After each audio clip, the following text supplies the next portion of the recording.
রাত তখন 12টা। বিছানায় আমি একা শুয়ে আছি। পাশের ঘরে আমার ছেলে থাকে। হঠাৎ একটা অদ্ভুত শব্দ শুনতে পাই। আস্তে আস্তে শব্দের গতি যেন বেড়ে গেল। আমি বিছানা থেকে উঠে ছেলের রুমের দরজার সামনে দাঁড়াই। এরপর যা দেখলাম, আমি আমার চোখকে বিশ্বাস করতে পারছিলাম না। ছেলের এইসব কর্মকাণ্ড দেখে আমারও কেমন জানি লাগতে শুরু করল।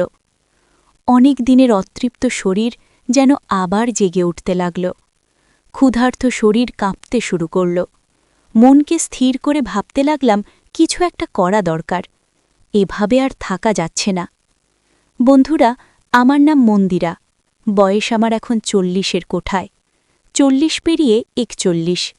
মাঝারি গড়নের শরীর। খুব বেশি মোটা নই, আবার একেবারে রোগাও নই।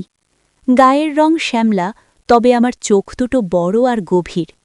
অনেকে বলে এই চোখেই নাকি আমার সব কথা লুকিয়ে থাকে। চুলগুলো একসময় খুব ঘন আর কালো ছিল, এখন একটু একটু করে সাদা হয়ে উঠছে। তবুও আমি সেগুলো যত্ন করে বেঁধে রাখি। আমাকে দেখলে যে কারোরই চেতনাদণ্ড দাঁড়িয়ে যাবে। স্বামী ছাড়া শরীরের চাহিদা আমাকে যেন কুড়ে কুড়ে খেতে লাগল। বন্ধুরা, আমি একজন সাধারণ গৃহবধূ। আমার জীবনটা খুব বড় কিছু নয়। একটা ছোট্ট সংসার, কিছু স্বপ্ন, আর আমার একমাত্র ছেলে অভিষেক। সেই আমার সবকিছু। ও ছাড়া আমি যেন কিছুই না। অভিষেক এখন কলেজে পড়ে।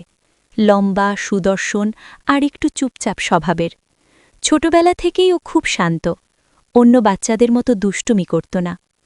আমি ভাবতাম আমার ছেলে অন্যদের থেকে আলাদা, ভালো অর্থে। কিন্তু কয়েক মাস ধরে আমি ওর মধ্যে একটা পরিবর্তন লক্ষ্য করছি। ও আমার দিকে যেভাবে তাকায়, সেটা আমার অস্বস্তি তৈরি করে। প্রথমে আমি ভেবেছিলাম এটা হয়তো আমার ভুল ধারণা, কিন্তু সময় যত গড়াতে লাগল, আমার মনে সন্দেহটা তত বাড়তে লাগল। একদিন রান্নাঘরে কাজ করছিলাম। হঠাৎ খেয়াল করলাম অভিষেক দরজার পাশে দাঁড়িয়ে আমার দিকে তাকিয়ে আছে। চুপচাপ, কোনো কথা নেই, শুধু তাকিয়ে আছে। আমি জিজ্ঞেস করলাম, কি রে, কিছু বলবি? ও একটু চমকে উঠল। তারপর হালকা হাসি দিয়ে বলল, না মা, কিছু না। কিন্তু সেই হাসির মধ্যে আমি একটা অদ্ভুত অনুভূতি পেলাম, যেটা আগে কখনো পাইনি। সেদিন রাতেই আমি ঘুমাতে পারিনি।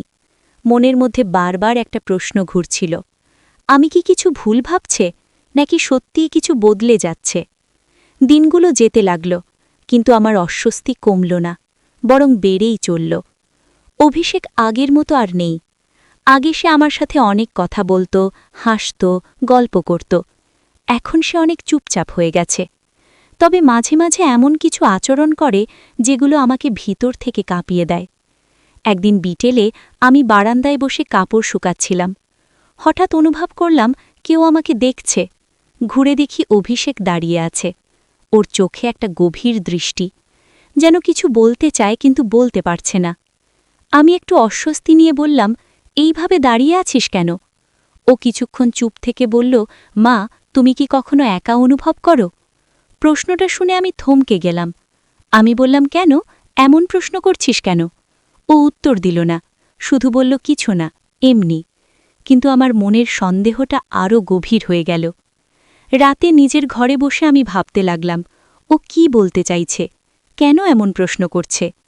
আমার মনের মধ্যে একটা ভয় ঢুকে গেল। আমি নিজেকে বোঝাতে চাইলাম, না, এটা অসম্ভব, অভিষেক এমন কিছু ভাবতেই পারে না।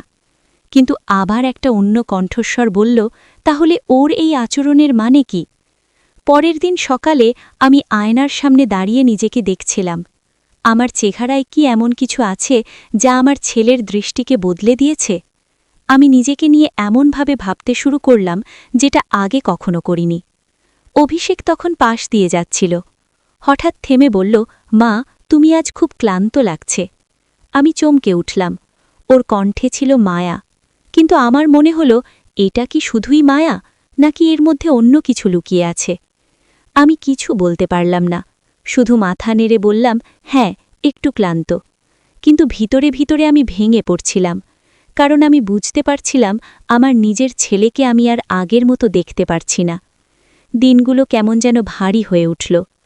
আমি আর অভিষেকের মাঝে একটা অদৃশ্য দেওয়াল অনুভব করতে লাগলাম। আগে যেখানে আমরা একসাথে বসে চা খেতাম, গল্প করতাম, এখন সেখানে নীরবতা। আমি ইচ্ছে করেই ওর থেকে একটু দূরে থাকতে শুরু করলাম। রান্নাঘরে কাজ করলেও দরজা বন্ধ করে দিতাম। ও কাছে এলে আমি অন্য ঘরে চলে যেতাম।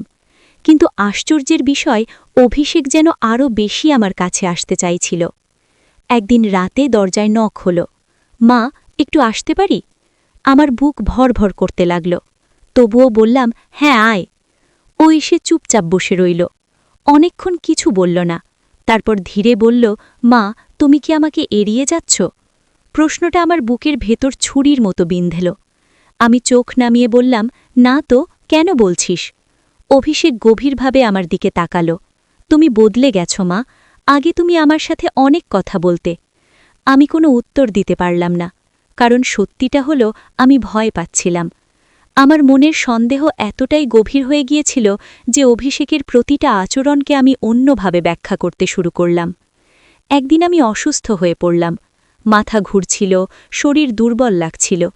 অভিষেক দৌড়ে এসে বলল, মা তুমি বসো, আমি পানি এনে দিচ্ছি।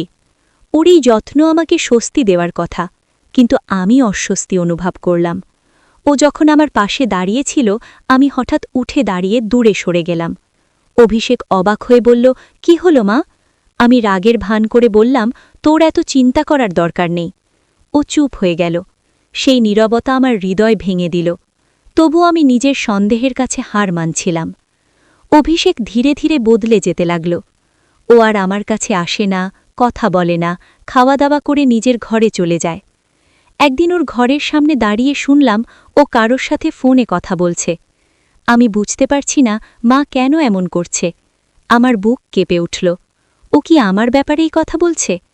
আমি দরজার বাইরে দাঁড়িয়ে শুনছিলাম, কিন্তু আর কিছু শুনতে পেলাম না। সেদিন প্রথমবার আমার মনে হল হয়তো আমি কিছু ভুল করছি। একদিন সবকিছু চরমে পৌঁছাল। অভিষেক হঠাৎ বলল, মা, তুমি কি আমাকে আর ভালোবাসো না? আমি চমকে উঠলাম। এমন কথা বলছিস কেন? ওর চোখে পানি জমে উঠেছিল। তুমি আমার থেকে দূরে সরে যাচ্ছ। আমি কি ভুল করেছি? আমি আর নিজেকে ধরে রাখতে পারলাম না। চিৎকার করে বললাম, তুই বদলে গেছিস, তোর আচরণ স্বাভাবিক না। অভিষেক স্তব্ধ হয়ে গেল। আমি কি করেছি মা? আমার কোনো স্পষ্ট উত্তর ছিল না, শুধু সন্দেহ আর ভয়। পরের দিন আমি অভিষেকের ঘরে ঢুকলাম। ও ছিল না। টেবিলের ওপর একটা ডায়েরি পড়েছিল। আমি দ্বিধা নিয়ে সেটা খুললাম। প্রথম পাতায় লেখা, মায়ের জন্য। আমার হাত কাঁপতে লাগল। আমি পড়তে শুরু করলাম। ডায়েরির প্রতিটি পাতায় লেখা ছিল আমাকে নিয়ে। আজ মা খুব ক্লান্ত দেখাচ্ছিল। মা একা হয়ে যাচ্ছে। আমি চাই মা যেন আবার হাসে। আমি ভেঙে পড়লাম। আমি বুঝতে পারলাম অভিষেকের দৃষ্টিতে কোনো অস্বাভাবিকতা ছিল না, ছিল শুধুই গভীর ভালোবাসা আর চিন্তা। অভিষেক ঘরে ফিরল। আমি ওর সামনে গিয়ে দাঁড়ালাম। কাপা কণ্ঠে বললাম, অভিষেক, আমি ভুল করেছি। ও অবাক হয়ে আমার দিকে তাকালো। আমি কাঁদতে কাঁদতে বললাম, আমি তোর ভালোবাসাকে ভুল বুঝেছি।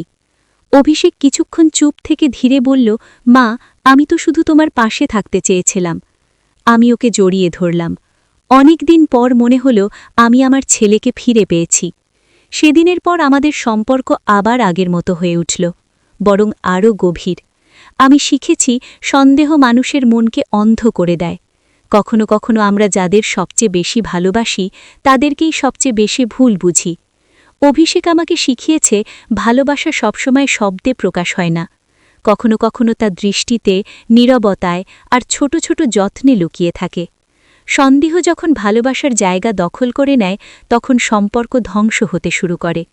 তাই সিদ্ধান্ত নেওয়ার আগে সত্যটা জানার চেষ্টা করা এবং দৃষ্টিভঙ্গি স্পষ্ট রাখা একান্ত প্রয়োজন। বন্ধুরা, গল্পটি কেমন লেগেছে তা অবশ্যই আমাদের কমেন্ট করে জানাতে ভুলবেন না। গল্পটি ভালো লাগলে ভিডিওটিতে একটা লাইক আর চ্যানেলটি সাবস্ক্রাইব করে আমাদের সাথে থাকার অনুরোধ রইল। দেখা হবে পরবর্তী ভিডিওতে।